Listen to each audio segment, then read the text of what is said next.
Welcome back to our channel. എന്തൊരു വിശേഷം? എല്ലാവരും സുഖമായിട്ടിരിക്കുകയല്ലേ? അൽഹംദുലില്ലാ ഞാനിവിടെ സുഖമായിട്ടിരിക്കുകയാണ് കേട്ടോ. അപ്പോൾ ഇന്നൊരു ബിസി ഡേ ഇൻ മൈ ലൈഫാണ് ഗൈസ്. കാരണം ഇന്ന് കോളേജിൽ ഫസ്റ്റ് ഡേ ആണ് കേട്ടോ. അപ്പോൾ നമുക്ക് നേരത്തെ വീട്ടിൽ നിന്ന് ഇറങ്ങേണ്ടതുണ്ട്. പിന്നെ അപ്പോൾ ഞാൻ വിചാരിച്ചു എന്നാൽ തലേ ദിവസം എല്ലാം ഒരു പ്ലാനിങ്ങോട് കൂടി മുന്നോട്ട് കൊണ്ടുപോകാം. അങ്ങനെ നമ്മൾ തലേ ദിവസം ദോശക്കുള്ള മാവ് റെഡിയാക്കി, കറിക്കുള്ള തേങ്ങ ചിരകി വെച്ചു. അങ്ങനെ അല്ലിച്ചില്ലറ പരിപാടികളൊക്കെ തലേ ദിവസമേ ചെയ്തു വെച്ചു. കാരണം ഇല്ലാന്നുണ്ടെങ്കിൽ പിറ്റേ ദിവസം നമ്മൾ തന്നെ പണിപെടേണ്ടി വരും. അതുകൊണ്ട് കേട്ടോ, കാരണം മക്കൾക്ക് രാവിലെ നേരത്തെ സ്കൂളിൽ പോകണം, എനിക്ക് പോകണം. അപ്പം പിന്നെ നമ്മളെ ക്ലീനിങ്ങും പരിപാടിയും എല്ലാം ഉണ്ട്. അപ്പോൾ നമുക്കെല്ലാം കൂടെ മാനേജ് ചെയ്യാൻ ബുദ്ധിമുട്ടായിരിക്കും. അപ്പോൾ നമ്മളൊരു പ്ലാനിങ്ങിലൂടെ അങ്ങനെ പോവുകയാണെന്നുണ്ടെങ്കിൽ കുറച്ചും കൂടെ ഈസി ആയിട്ട് നമ്മുടെ ജോലികളൊക്കെ റെഡിയാക്കും. ഈ ജോലിക്കും അതുപോലെ പഠിക്കാനൊക്കെ പോകുന്ന ആൾക്കാരുണ്ടെന്നുണ്ടെങ്കിൽ ഒന്ന് നോട്ട് ചെയ്ത് വെക്കുക കേട്ടോ. പിന്നെ ഇതാ നമ്മൾ രാവിലെ എണീറ്റ് ചായക്കല്ലൊക്കെ വെച്ചിട്ടുണ്ട്. പിന്നെ കുടിക്കാനുള്ള വെള്ളം വേറൊരു പാത്രത്തിൽ നമ്മൾ വെച്ചിട്ടുണ്ടായിരുന്നു. കാരണം നമ്മൾ പോകുമ്പോഴത്തേക്കും അതൊന്ന് ചൂടാറി കിട്ടണമല്ലോ, അതിന് വേണ്ടിയിട്ട് കേട്ടോ. പിന്നെ ചട്നി റെഡിയാക്കി. ദോശ നമ്മളെല്ലാം കഴിഞ്ഞിട്ടാണ് ചുട്ടെടുത്തത്. കാരണം നമുക്ക് ചൂടോടെ കഴിക്കണം എന്നുണ്ടെങ്കിൽ നമ്മൾ കറിയും എല്ലാം സെറ്റായതിന് ശേഷമാണ് ദോശ ചുട്ടെടുത്തത് കേട്ടോ. പിന്നെ എന്താ പറയുക, എപ്പം ഞാൻ ദോശമാവ് റെഡിയാക്കുകയാണെങ്കിലും ഇതുപോലെ കിട്ടാറില്ല. പക്ഷേ ഇന്ന് എന്താണെന്നറിയില്ല, ഭയങ്കരമായിട്ട് നല്ല രീതിക്ക് മാവ് പൊങ്ങി വന്നിട്ടുണ്ട്, നല്ല രീതിക്ക് കെട്ടിയിട്ടുണ്ട് കേട്ടോ. എപ്പോൾ മാവ് റെഡിയാക്കുകയാണെന്നുണ്ടെങ്കിൽ നമ്മൾ അട ചുടുന്നത് പോലെയാണ് എനിക്ക് കിട്ടാറുള്ളത്. പക്ഷേ ഇന്ന് അടിപൊളിയായിട്ട് കിട്ടിയിട്ടുണ്ടായിരുന്നു കേട്ടോ. അങ്ങനെ നമ്മൾ ഓരോ ദോശകളും ഇങ്ങനെ ചുട്ടെടുക്കുന്നുണ്ട്. അതിനിടയിൽ വേറെ ക്ലീനിങ്ങും അതിനിടയിൽ വേറെ പരിപാടികളും എല്ലാം ഇങ്ങനെ നടന്നുകൊണ്ടിരിക്കുന്നുണ്ട് കേട്ടോ. മോളെ എണീപ്പിക്കണം, കുളിപ്പിക്കണം, സ്കൂളിൽ പറഞ്ഞു വിടണം, മദ്രസിൽ പറഞ്ഞു വിടണം. അതൊക്കെ അതിൻ്റെ ഇടയിൽ കൂടെ സൈഡിൽ കൂടെ അങ്ങനെ പോയിക്കൊണ്ടിരിക്കണുണ്ട്. പിന്നെ അങ്ങനെ നമ്മൾ ചൂടോടെ ദോശയൊക്കെ സെറ്റാക്കിയിട്ടുണ്ടായിരുന്നു. സ്നാക്സിന് പിന്നെ നമ്മൾ അനാറ് വെച്ച് കൊടുത്തിട്ടുണ്ട് കേട്ടോ. പിന്നെ കുറച്ച് സോയാബീൻ കൂടെ നമ്മൾ ഫ്രൈ ചെയ്തിട്ട് അതും കൂടെ ലഞ്ചിന് കൊടുത്ത് വിടാമെന്ന് വിചാരിച്ചിട്ടുണ്ടായിരുന്നു.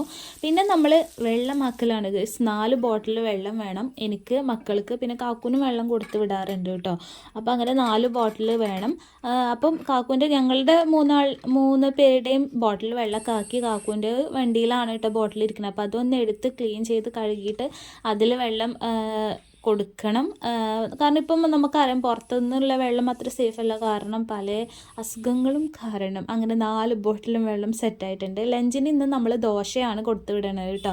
കാരണം തലേ ദിവസം ഞാൻ ചോദിച്ചിട്ടുണ്ടായിരുന്നു ദോശ മതിയോ, അപ്പോൾ ആ മതി എന്ന് പറഞ്ഞപ്പോൾ സമാധാനമായി. ഇല്ലാന്നുണ്ടെങ്കിൽ നമ്മൾ രാവിലെ ചോറും കൂടെ വെക്കുമ്പോഴത്തേക്കും നല്ല ലേറ്റ് ആവും കേട്ടോ. അപ്പോൾ ഇനി പരിപാടി നടക്കില്ല ഗൈസ്. ദിവസവും ദോശ കൊടുത്താലും മക്കൾ തന്നെ ചിലപ്പം വേണ്ടാന്ന് പറയുന്നതുകൊണ്ട് ഇന്ന് നമ്മൾ തൽക്കാലം നമ്മൾ ദോശ ചട്നി കൊടുത്തുവിടാമെന്ന് വിചാരിച്ചു കേട്ടോ.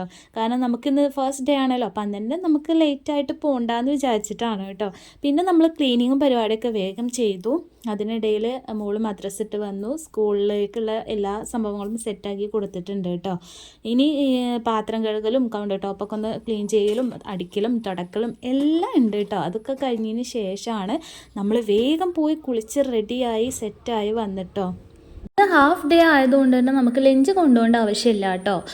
പിന്നെ ഇനി മുതൽ അത് നടക്കില്ല. നമുക്ക് വൈകുന്നേരം വരെ ക്ലാസ് ഉള്ളതുകൊണ്ട് ഇനി നമുക്ക് ലഞ്ചൊക്കെ കൊണ്ടുപോകേണ്ടി വരും. അപ്പോൾ ഇതിനേക്കാളും കൂടുതലായിട്ട് പണി ഉണ്ടാവും. അങ്ങനെ ഞാൻ പോകുന്ന ഇടയ്ക്ക് വേഗം മക്കളുടെ ബാഗിൽ ലഞ്ച് ബോക്സും എല്ലാം എടുത്ത് വെച്ച് സെറ്റാക്കിയിട്ടാണ് കേട്ടോ. എങ്ങനെ പോയാലും നമുക്കൊരു സമാധാനം ഉണ്ടാവില്ല. അവർ പോകുന്നതിന് മുന്നേ നമ്മൾ ഇറങ്ങുകയാണെന്നുണ്ടെങ്കിൽ എന്തായാലും നമുക്ക് ഭയങ്കര ടെൻഷനായും അത് എടുത്തില്ലേ എല്ലാം സെറ്റാക്കിയിട്ടുണ്ടാവും. എന്നാലും നമുക്ക് ചെറുതായിട്ടൊരു ടെൻഷൻ ഉണ്ടാവും. അങ്ങനെ ഞാൻ വേഗം കാക്കു വെള്ളം എടുത്തു കൊടുത്തു. തന്നെ നമ്മൾ വീട്ടിൽ നിന്ന് ഇറങ്ങിയിട്ടുണ്ടായിരുന്നു കേട്ടോ. ഇപ്പം നമ്മൾ വെയിറ്റ് ചെയ്തുകൊണ്ടിരിക്കുന്നത് കോളേജ് ബസ്സാണ് കേട്ടോ. നമ്മൾ എത്തിയത് കുറേ മുന്നേ എത്തിയിട്ടുണ്ടായിരുന്നു കേട്ടോ. കാരണം ഫസ്റ്റത്തെ ദിവസമായത് എവിടെയെങ്കിലും ലേറ്റ് ആയല്ലോ എന്ന് വിചാരിച്ചിട്ട് നേരത്തെ തന്നെ ഇറങ്ങണമല്ലോ. അങ്ങനെ നമ്മൾ കോളേജ് ബസ് വന്നു. കുറേ കുട്ടികളുണ്ടായിരുന്നു കേട്ടോ. നമ്മൾ ആദ്യമൊന്നും വല്ലാതെ സംസാരിച്ചില്ല. പിന്നെ നമ്മൾ എല്ലാവരും ഭയങ്കര കമ്പനിയൊക്കെ ആയി വീട്ടിലെ വിശേഷങ്ങൾ പറയാൻ തുടങ്ങി. അങ്ങനെ ഇതാണ് നമ്മുടെ കോളേജ് ബസ്. ഇനിയും കുട്ടികൾ വരാനുണ്ട് കേട്ടോ. അപ്പം നമ്മൾ ഒരു 5 മിനിറ്റ് നേരം നമ്മൾ പിന്നെയും ബസ്സിൽ ഇരിക്കേണ്ടി വന്നിട്ടുണ്ടായിരുന്നു. അങ്ങനെ ഇതാ നമ്മൾ കോളേജ് എൻട്രൻസിലെത്തി ഗൈസ്. എന്താ പറയുക, ഈ ഒരു ഇതെന്ന് പറഞ്ഞാൽ ഭയങ്കര സന്തോഷം തോന്നി. പിന്നെ കോളേജിൻ്റെ കാര്യം പറയുകയാണെങ്കിൽ നമുക്ക് കാണാനായിട്ട് അടിപൊളിയാണ് കേട്ടോ. അവിടെ ഇനി ഇപ്പം പഠിച്ചുകൊണ്ടിരിക്കുന്ന കുട്ടികളായാലും നല്ല കുട്ടികളായിരുന്നു. പിന്നെ നമ്മൾ ഇനോഗ്രേഷനും കാര്യങ്ങളൊക്കെ കഴിഞ്ഞു. എല്ലാവരും സെറ്റായി പുറത്തിറങ്ങിയപ്പോൾ നമുക്ക് അടിപൊളി ചായയും സ്നാക്സും എല്ലാം കിട്ടിയിട്ടുണ്ടായിരുന്നു. അപ്പോൾ അതൊക്കെ കുടിച്ച് നമ്മൾ വേഗം തന്നെ പുറത്തേക്ക് ഇറങ്ങി കേട്ടോ. അപ്പോൾ ഇത് നമ്മൾ വെയിറ്റ് ചെയ്തുകൊണ്ട് നമ്മുടെ കോളേജ് ബസ് അവിടെ ഉണ്ടായിരുന്നു. അങ്ങനെ നമ്മൾ വീട്ടിലേക്ക് തിരിച്ചു പോരുകയാണ് കേട്ടോ.